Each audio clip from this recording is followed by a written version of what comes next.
Imagine a pastor caught in a whirlwind of controversy after his wife's tragic and mysterious suicide.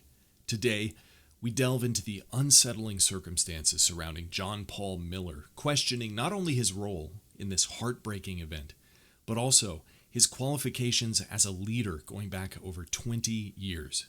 Join me as we uncover the shocking truths that should be shaking any rational church to its core.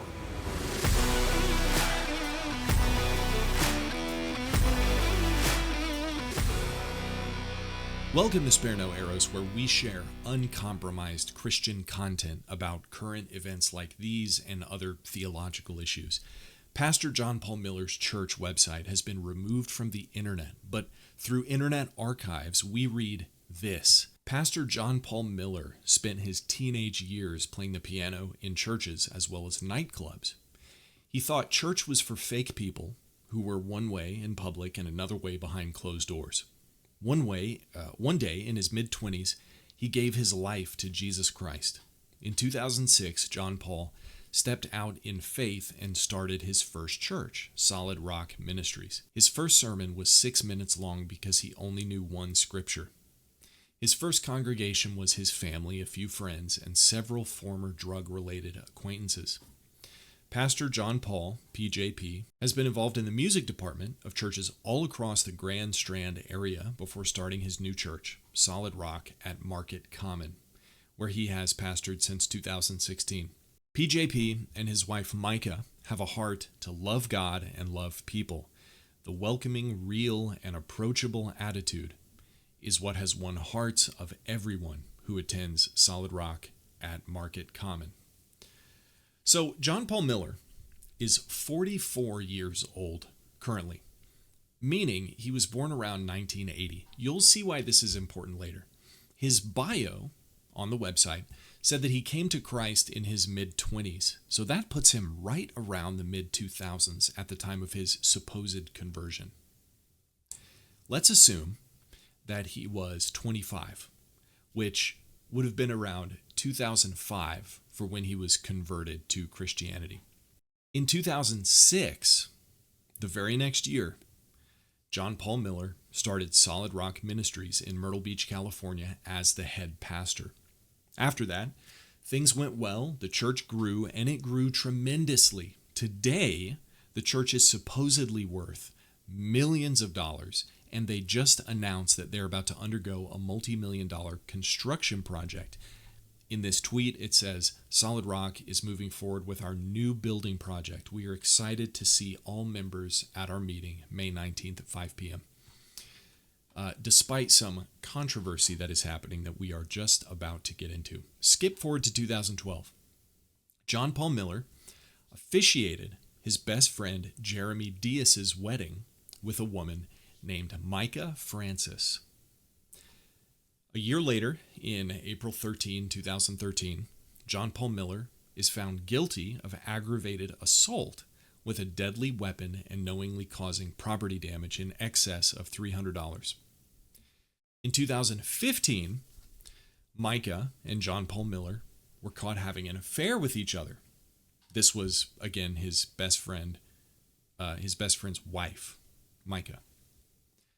Their spouses filed for divorce in the same year, 2015. In a court affidavit, Miller's wife, named Allison, she says, he had previously admitted to both me and our congregation that he has an addiction to prostitution. She also added that he has also confessed to me and other staff members of the church that he has had sexual encounters with young females from the church who were of age under 16. In other words, he admitted to the entire congregation of his church that he was addicted to prostitutes and admitted to staff members of the church that he was a pedophile. And yet he remained the pastor. In 2015, Pastor John Paul Miller writes a letter to the church asking for forgiveness. According to multiple members of the church at the time, elders told them, quote, "You're not a good Christian if you don't have forgiveness." In 2017, John Paul Miller and Mica were married. In 2021, Pastor John Paul Miller's alleged affair with Susie Skinner begins, a new affair. Both Susie and her husband are members of the church. September 6, 2021, Susie Skinner's husband is found dead in a pool, bound by a wheelchair. He accidentally falls in and drowns. Skip forward a couple years, October 2023, Mica Miller files for divorce. December 2023, John Paul Miller sells his house to Solid Rock Church, which he runs, of course, presumably so he would not lose his house if a divorce were finalized. February of 2024, Mica Miller's application for divorce is dismissed. On February 23rd of this year, 2024, Pastor John Paul leaves his number while still married for a waitress.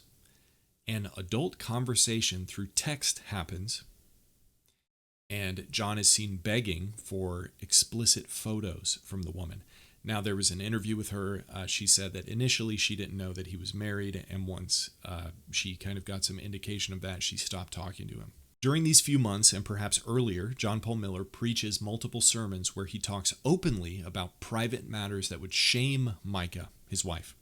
For example, in a sermon on March 10th of this year, he said that he went through 2 years of messages on his wife's phone. He found that 18 people reached out saying to her, quote, "If you ever want to talk about your husband, you can talk to me and I'll keep it confidential." Visibly upset, the pastor followed up with, "That's a demon talking." March 10th, Pastor John Paul tells his congregation that his wife was in the hospital, and as soon as she got out, she left him. He said, quote, "She gets out and she just leaves, just completely leaves me, leaves everything, drains the bank account and just goes. Guess what? While you're talking bad about me out there, I'm building a school in Africa for over 100 kids to be able to be fed." March 11th, Mica Miller files a police report that her tire was slashed. The possible suspect's name was redacted from the report. March 18th, Mica posts a video encouraging others. She said, "I'm just making sure my heart doesn't have any unforgiveness, bitterness, resentment, just forgiveness and hope for the future and peace." March 22nd, Mica posts another video suggesting that she was being abused physically and mentally.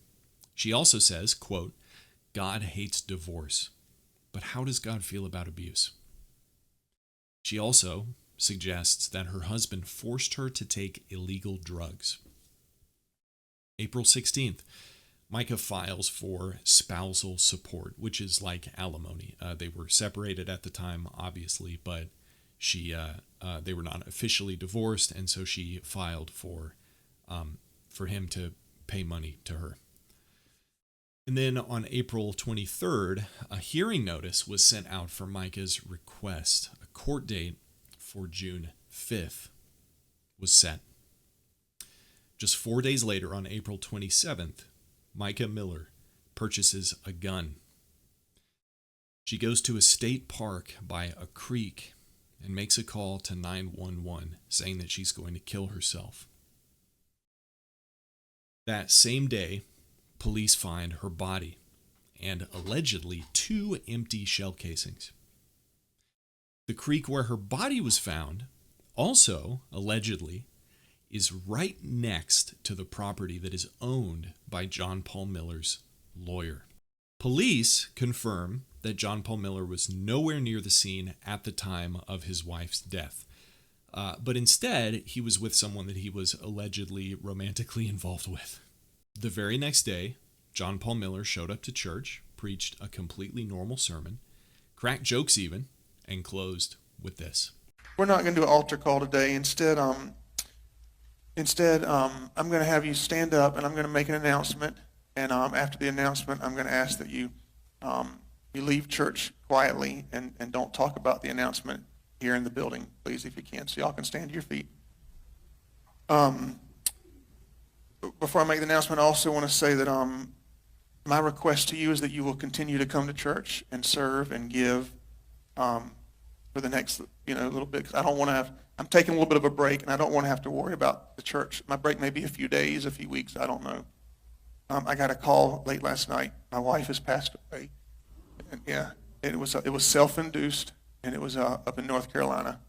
And we're going to have a funeral for her next Sunday here at 3 p.m. And so it's all I can, I'm just kind of going on adrenaline right now. So y'all pray for me and my kids and everybody. And y'all knew that she wasn't well mentally, and that she needed her medicine that was hard to get to her. And so I'm sure there'll be more details to come, but just keep our family in your prayers. And I'm going to let Pastor Randall, my bishop, he can pray. I'll get him a microphone, he'll pray out. And if you have anything you want to share as well, I appreciate it. Come on, let's pray. Then, on May 2nd, affidavits are filed by the siblings of Michael Miller. According to those, Mica told her sister, quote, "If a bullet ends up in my head, it wasn't me." Over the next couple of weeks, more information is being released, and Pastor John Miller reminds his congregation multiple times during sermons of his wife's mental illness. Also, this happened, I believe, last Sunday or the previous Sunday. Check this out. I'm telling you this so that you can be encouraged that God can use you. So for the past 4 weeks, I've had the most horrible battle and horrible time of my entire life. I've never, ever, not even close, been through what I'm going through right now in life. Not even close. Horrible. I mean, horrible, so bad. I'm seeing a psychiatrist every week. I'm on 900 milligrams of lithium. I'm seeing a counselor every week. I'm going to inner healing. I'm going to deliverance 3 times a week with pastors in the area. I'm doing everything I can just to be able to get out of bed. I'm so depressed. I want to die. I'm battling suicidal thoughts. I have unforgiveness, hatred, demons coming out of me. Horrible. I'm in such a bad place. I spent my Friday night at Kelly's house with women over 50 years old watching them play bunco. That's how horrible I'm doing. I sat there and ate meatloaf while 12 ladies from the church who were over 50 years old rolled dice and got excited as if they had won the lottery. I'm bad off right now. I am bad off. I'm bad off, okay? I'm so bad off. Here's what's so funny, is our church has never been so healthy as it has been in the past 4 weeks since the day we started the church. We've never had such unity. We've never had such powerful things happen. Listen, it gets better, it gets better. Normally I study about 20 hours a week. Lately I've only been studying about 5 hours because I can barely even get out of bed. I'm so depressed. And last Sunday, 50 people got saved in our church. 50. Terrible, terrible evil happens all the time. But I'm a lot less concerned about the particulars of John Paul Miller's relationship. I'm actually way more interested in the reaction of the people around them. So this is not really a video about John Paul Miller. This is a video about people like us and how we can stand by while atrocities are being committed right in front of us that we know about, and we do absolutely nothing. In the Bible, 1 Timothy 3:2-7 says this: "An overseer, or an elder, or a pastor, must be above reproach, the husband of one wife, sober-minded, self-controlled, respectable, hospitable, able to teach, not a drunkard, not violent, but gentle, not quarrelsome, not a lover of money. He must manage his own household well, with all dignity, keeping his children submissive. For if someone does not know how to manage his own household, how will he care for God's church? He must not be a recent convert, or he may become puffed up with the conceit and fall into the condemnation of the devil. Moreover, he must be thought well of by outsiders, so that he may not fall into disgrace, into a snare of the devil." John Paul Miller became a head pastor of a church that he founded potentially 1 year after being supposedly converted to Christianity. He was a recent convert, against what 1 Timothy says. He is not sober-minded. He is not self-controlled.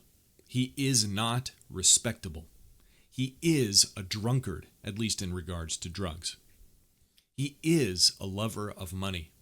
He does not know how to manage his house well, and he is not thought well of by outsiders. He has almost none of the marks of a biblical elder, yet his church has followed him. Only recently has all of this chaos caused a good chunk of people to leave the church, but it's not over his biblical qualifications. It's over people taking Mica's side over his side. It's hard not to think back to John Paul Miller's own words from his youth when he said the thing that he hated about church when he was young were the people who, quote, acted one way in public and another way behind closed doors. I couldn't think of a better way to describe terrible, unqualified, godless pastors like John Paul Miller. Reverend Charles Randall filled in for John Paul Miller this Sunday. That's another elder, I guess, at their church. And Charles Randall, instead of standing up against sin and calling out John Paul Miller for his abuse, his adultery, his drunkenness, his selfishness, his lies, he instead defends him. He says this, quote, "We need to be stable, steadfast, unmovable while we go through this storm. Too many folks are being moved by lies and innuendos. This building should be full right now. If you're going through a storm, you have to be steadfast. I'm here for the duration. I'm not going to be here forever. I want you to know that I'm here because there's a Christian brother that needs help. He needs help. I refuse to let this ministry die because I believe in it. What a coward." The people in the church are cowards. The people who didn't leave sooner, 10 years ago, when they knew all this was happening, I think they're cowards. They all ought to know better. The fact that this church is just now having problems is a serious biblical indictment against the church itself and everyone in it. This is bad news. The response to this overwhelmingly unqualified elder living in the absolute depths of unrepentant sin is, according to this church, it's support. It's victimization. He's the victim here. John Paul Miller, he's the good guy. Look at all the bad stuff that's happening to him. This is frankly infuriating. Mica definitely made a lot of mistakes here. She never should have cheated on her husband in the first place. She never should have gotten divorced, and she never should have married this stooge. And as a result, she found herself in an awful situation with an obviously evil, manipulative coward, and she unfortunately paid the price for that when she was driven to destroy herself. But at the same time, while we can't know the details or exactly which accusations in this emotionally heightened situation are true, it seems like she truly was the victim of not least an unfaithful husband, the public beratement by her own husband behind the pulpit, and a husband who attacks his wife rather than protects her. He certainly never led his wife like Christ leads the church, so this tragedy was Mica's doing.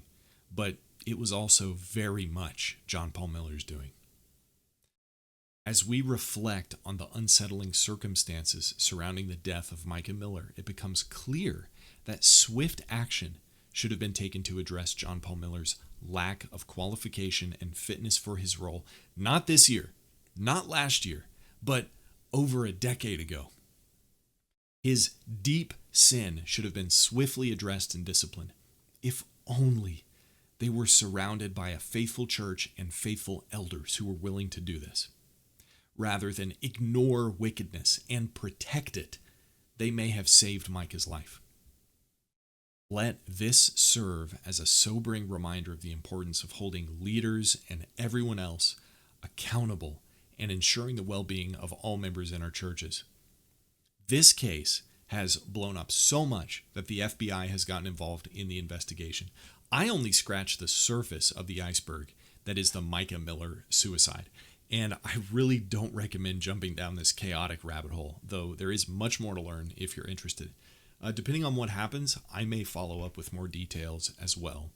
And if you enjoyed, subscribe for more. and I would love to hear what you think. You can write me a comment on YouTube, or you can find me on Instagram and send me a message there. I read every single comment. God bless.